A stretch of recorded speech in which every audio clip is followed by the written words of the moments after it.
Hi guys, it's Ayesha Chidolue. I'm an immigration attorney here in Orlando, Florida. I represent clients all over the United States and all over the world. As long as you're interested in immigrating to America, getting your green card, your work permit, or naturalizing, I will be able to assist you. So today I want to specifically talk about a question that I've been getting asked a lot by people coming to my office or calling my office, which is, what to file if they are in a relationship with a significant other outside, the United States. So, one of the phrases that I typically get is, should I just file a K1 because, K1 is just fiancé visa. Should I just file fiancé visa because I heard it's going to be quicker, to bring my, significant other here, or, I don't want to go the consular process in a marriage because it's going to take a longer time. And my answer to them and my answer to you is that it depends, because really at the end of the day, you have to take each case by case. We're looking at different factors that we use to weigh our decision. For instance, if you are the person that's outside, if your significant other outside the country works, has a wonderful job, is educated, or even if they're not educated, as long as they have a job that supports them and maybe their family, so maybe their immediate or extended family. Some people might be supporting their parents, they might be supporting their younger siblings, or they might even be supporting their nieces or nephews. The question is, how long can they afford to be out of work while waiting for a process and timeline? You see, with the fiancé visa, you still have to first, come here, and then within 90 days, then file for your adjustment of status, which is essentially a file for your application for your green card.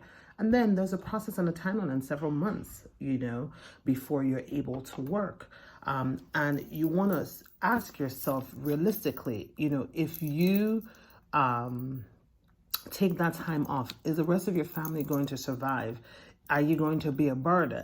And then for you, the U.S. citizen, you also have to ask yourself the question, can you afford to take obviously you have to do the sponsorship thing, but people co-sponsor, all the time. Can you afford for the person not to be working and you being the sole breadwinner while you're waiting for the process?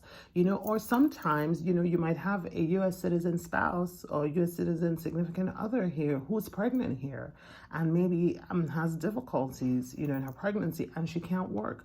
But the person that's outside the country is the one working. So now you have that person, you have the, the significant other that's pregnant, and then you have the child on the way to support. So, in those cases, granted, we all want to be closer to our loved ones as soon as possible. While it appears that a K1 process might take a shorter time, but realistically, are you going to suffer, financially with being without work, or, not having that support system while you're waiting for the, for you to adjust while you're here? So in those cases, for instance, sometimes it's actually a better idea to get married in that home country, and then consular process just means the process of applying for your green card while you're in your own country, as opposed to here in America, so that when you come here, your green card will be ready for you, and then you can start looking for work, or maybe if you're going back to school, then you can start applying to schools or whatever. So so these are just a few scenarios showing the kinds of examples essentially that people come to me for. And so the answer again is that, there's no one size fits all.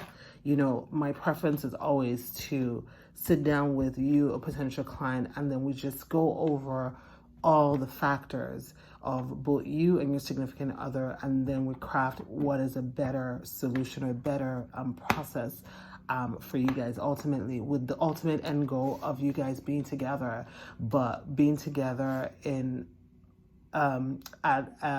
in a way that's conducive for both of you and for you to be successful, in your marriage and your relationship, and not bringing on undue or added stress, because of finances or whatever the case may be.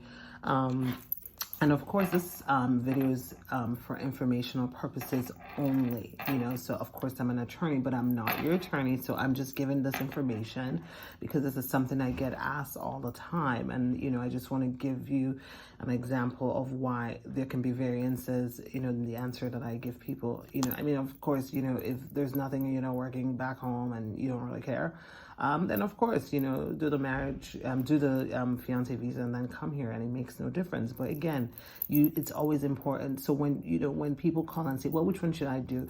Now you can understand why, it's very difficult to really give you one way or the other without really knowing your particular circumstances of what's going on with you.